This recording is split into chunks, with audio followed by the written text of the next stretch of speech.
오늘은 시편 42편과 43편의 말씀을 통해서 우리는 어떤 하나님을 바라보고 또 어떤 신앙을 품고 있는가를 생각해 보려고 합니다. 오늘 저희가 읽은 본문은 시편 43편의 본문이지만 시편 42편과 43편은 하나로 이어진 시입니다. 똑같은 후렴구가 반복해서 나타나죠.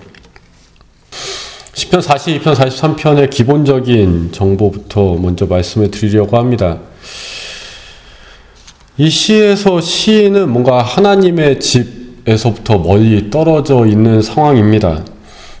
그래서 일반적으로는 이 시가 바벨론 포로기에 지어진 시라고 말하는데 꼭 바벨론 포로기에 지어진 시가 아니더라도 이 시인은 어떤 잘못으로 인해서 유배를 갔다거나 아니면 이스라엘로부터 멀리 떨어진 어떤 곳에 있는 것처럼 보입니다. 그리고 다시 그곳으로 돌아가지 못하는 상황이죠. 지금 시편 42편과 43편에서 나타난 시인의 고민과 슬픔의 그 근원에는 하나님이 함께하지 않는다, 하나님께서 나와 함께하시지 않는다라는 데 있습니다. 42편 3절과 10절을 보면 시인 주변의 사람들은 시인에게 이야기합니다. 너의 하나님이 어디 있냐? 그러면서 시인을 조롱하죠. 시인 역시도 하나님께서 자신과 함께하지 않는다라고 느끼기 때문에 그들의 조롱이 자신의 슬픔이 됩니다. 42편 10절에서는 그것이 내 뼈를 찌르는 칼같이 다가온다라고 말하죠. 그렇게 시인은 과거를 회상합니다. 자신이 하나님의 집에서 하나님께 예배드리던 그 순간을 회상하죠. 그때는 자신의 친구들을 자기가 직접 불러서 하나님의 전에 가고 기쁨과 감사의 소리를 냈었다라고 말합니다. 42편부터 43편까지는 똑같은 후렴구를 통해서 세 개의 연으로 나뉩니다. 42편 1절부터 5절까지가 1연이고 6절부터 11절까지가 2연이고 43편 1절부터 5절까지가 3연입니다. 그 1연에서 시인은 계속해서 하나님의 집을 갈망합니다. 자신은 하나님의 얼굴을 뵙기에 갈망하고 있다. 내 영혼이 갈망한다 라고 말할 정도로 하나님을 바라죠. 그리고 그 살아계신 하나님을 내가 뵙기를 원한다. 그 하나님의 얼굴을 뵙길 원한다 라고 말합니다. 지금 이 코로나 시대에 저희가 교회에 잘 모이지 못하고 대면 예배를 드릴 수 없는 상황 속에서 이런 시인의 고통은 우리의 모습과도 비슷해 보입니다. 또 특히나 세상으로부터 교회가 조롱당하고 있는 이 시기에 주변 원수들의 조롱, 그리고 주변 사람들의 조롱은 우리의 심정과도 비슷해 보입니다. 그런데 시인의 어려움은 우리보다는 좀 더 큰 것 같습니다. 그래서 시편 43편 1절에서 시인은 하나님이여 나를 판단하소서라고 간구합니다. 저 경건하지 아니한 나라에 대해서 나를 변호해 주시고 간사하고 불의한 자들에게서 나를 건져 주십시오. 또 42편 9절이나 43편 2절에서도 이 원수들의 억압에 대해서 시인은 이야기합니다. 물론 이런 표현이 조금 과장된 표현이거나 아니면 육신의 아픔에 대한 은유적 표현일 수도 있습니다. 중요한 것은 시인이 굉장히 절박한 마음 속에서 괴로움 속에서 고통 속에서 하나님을 만나기를 간구하고 있다는 겁니다. 42편 2절에서 하나님의 얼굴을 뵙기를 원한다 라고 말했던 시인은 5절에 보면 하나님의 얼굴의 도우심으로 말미암아 자신이 하나님을 찬양한다 라고 말합니다. 저희 개역개정 성경에는 그가 나타나 도우심이라고 번역이 되어 있는데 원어로 보면은 그의 얼굴의 도우심입니다. 그래서 나타나심이라고도 번역이 된 거죠. 시인은 자신이 처한 지금 어려움과 고통, 아픔을 해결하기 위해서는 자신의 고향에 있는 자신이 예전에 예배드렸던 그 하나님의 집에 가야 한다라고 여깁니다. 그래서인지 3연인 43편 3절과 4절에서도 내가 하나님의 거룩한 산, 주께서 계시는 그곳, 주께서 거주하시는 그곳, 하나님의 제단에 나아가야 기쁨을 얻을 수 있다라는 것처럼 이야기합니다. 그렇게 본다면 시편 42편과 43편에서 이야기하는 건 하나님의 집에 나아가지 않으면 하나님을 만날 수 없고 그곳이 아니라면, 그곳에서 예배드리는 게 아니라면 우리는 기쁨을 얻지 못한다라는 이야기처럼 보이기도 합니다. 그런데 이 시를 조금 더 살펴보았으면 합니다. 시의 후렴구 42편 5절, 11절, 그리고 43편 5절을 보면 이런 구절이 나타나죠. 너는 하나님께 소망을 두라. 여기서 소망을 둔다라는 그 말이 원어로 보면 기다린다라는 뜻도 됩니다. 희망을 품다라는 뜻도 되지만 기다린다라는 뜻도 되죠.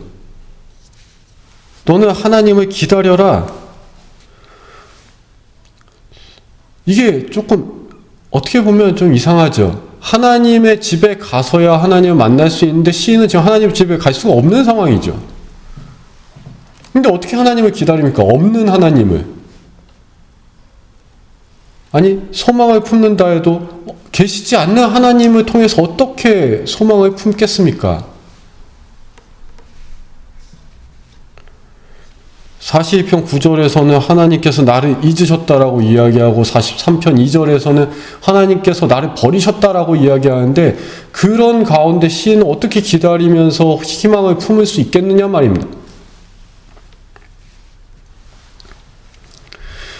저는 이 시편 42편과 43편에 나타난 하나님을 부르는 이 호칭들 속에서 시인의 심경 변화가 나타난다고 생각합니다. 그리고 그 안에서 시인이 정말로 이야기하고 싶었던 것은 하나님의 집에 가야 한다가 아니라는 점을 보게 됩니다. 시인은 42편에서 살아계신 하나님을 고백합니다. 하나님은 살아계십니다. 여전히 살아계십니다. 어디 살아계시냐면 하나님의 집에 살아계십니다. 그런데 자신은 지금 하나님의 집에 가지 못하니까 그가 살아계신 하나님을 만나지 못하죠. 그래서 당신을 찾는 것이, 내 영혼이 당신을 찾는 것이 사슴이 시냇물을 찾는 것 같습니다 라고 이야기합니다.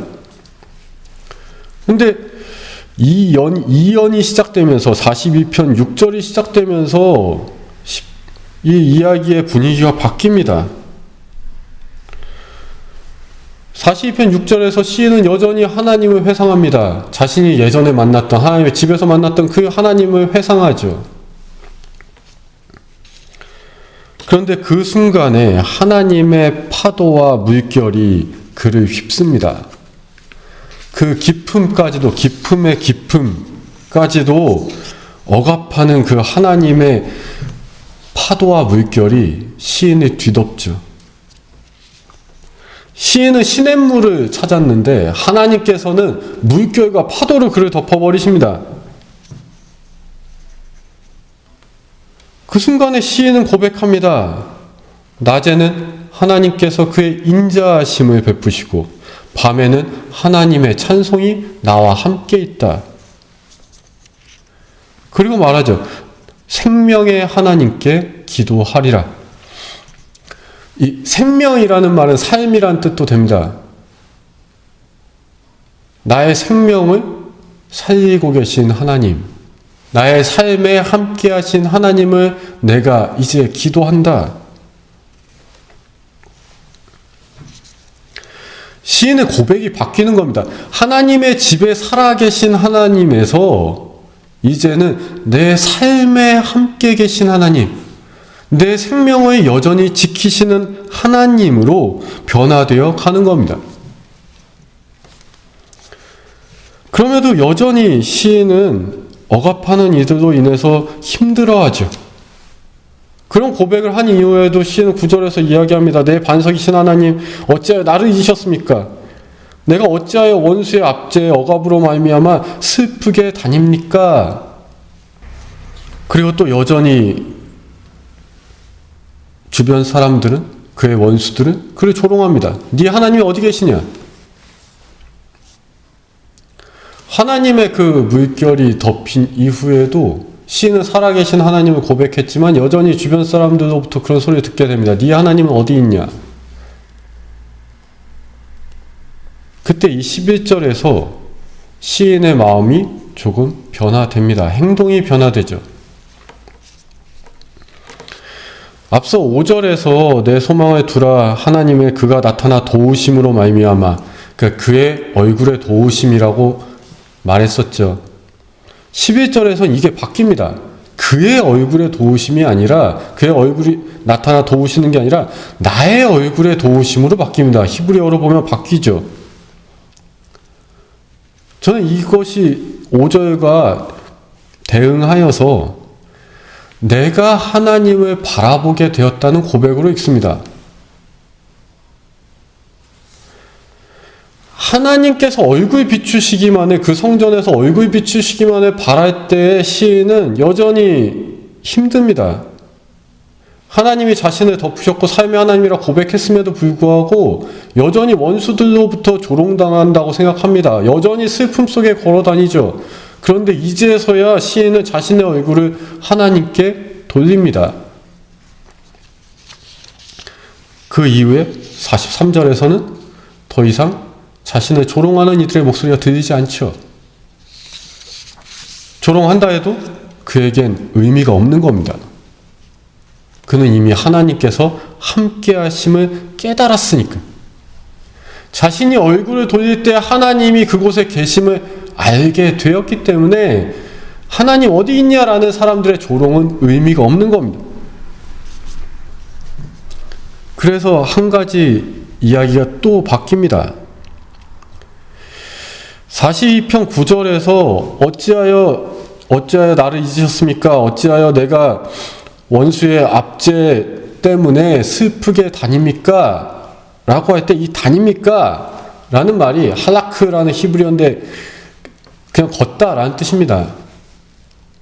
근데 이게 43편 2절에서는 걷다라는 단어의 그 형태가 바뀝니다. 히브리어로 재기형이 사용되는데 재기형이라는 것은 스스로 무언가를 하게 한다는 뜻입니다.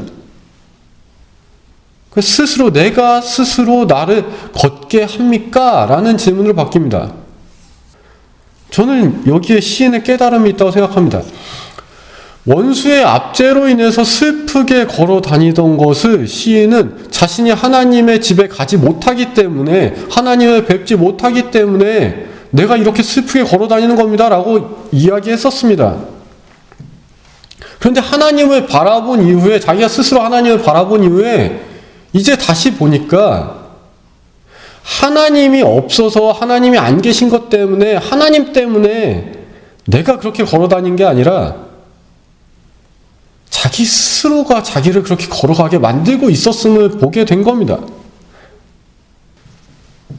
그것이 자신의 잘못이었음을 깨달은 겁니다. 그래서 이제 더 이상 하나님의 전에 갔을 때, 하나님의 집에 갔을 때 자신이 어려움이 해결되고 자신의 고통이 사라지는 그런 걸 고백하지 않죠. 43편 3절과 4절에 이제 내가 하나님께서 보내신 빛과 진리 속에서 하나님의 집으로 나아갑니다 하면서 뭐라고 합니까? 나는 그곳에서 기쁨의 하나님을 만날 것이다. 지금 나에게 생명 주신 하나님을 내가 이제 믿기 때문에, 내가 이제 깨닫기 때문에 내가 그곳에서 만나게 된 하나님은 기쁨과 즐거움을 주신 하나님이다. 어려움을 없애주셔서 그냥 보통의 상태로 만드는 게 아니라 지금 내가 평범히 살아갈 수 있게 하신 하나님이기 때문에 그곳에서 내가 뵙는 하나님은 기쁨과 즐거움의 하나님이다라고 고백하는 겁니다. 우리는 어떤 하나님을 믿고 있습니까? 교회에서 만날 수 있는 하나님? 특정한 곳에서만 살아계신 하나님? 그렇지 않다 하더라도 장소에 상관없이 우리가 예배드릴 때만 만날 수 있는 하나님을 고백합니까?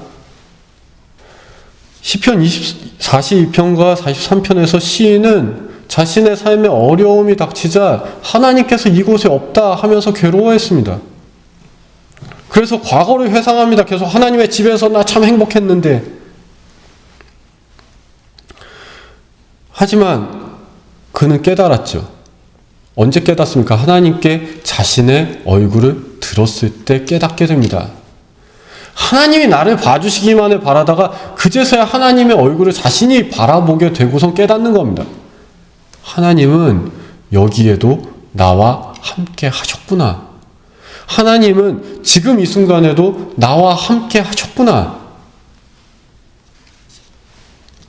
어려움 속에서 슬퍼하고 힘들어하는 건 하나님 때문이 아니라 나 자신의 마음 때문이었구나라는 걸 깨닫는 겁니다.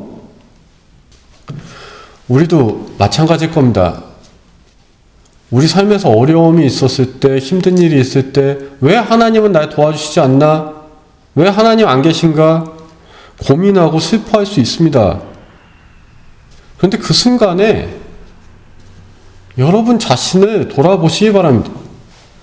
그 과거를 회상하시라는 게 아닙니다. 시인도 계속 과거 회상하죠. 옛날에 나 도와주셨던 하나님. 처음에 계속 그랬습니다.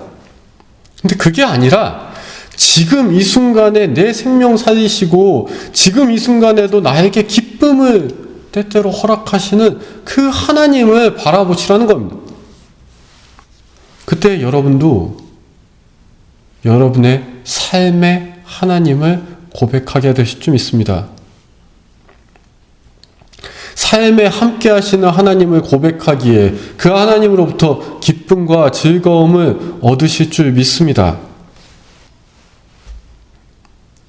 하나님은 오늘도 내일도 여러분과 함께 하십니다. 하나님 없다고 슬퍼하면서 힘든 길을 걸어가는 것, 어려운 길, 자꾸 어두운 길, 슬픔의 길을 걸어가는 것, 우리 스스로가 자꾸 그렇게 만드는 겁니다. 하나님은 여전히 함께 하십니다. 그 하나님을 향해서 여러분의 얼굴을 돌리시기 바랍니다.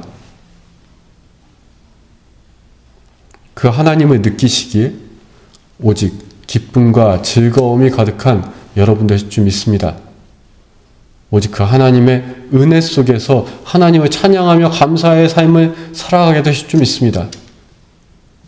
오늘 그 하나님을 만나게 되시는, 그 하나님을 느끼시는 여러분 되시길 주님의 이름으로 축원합니다.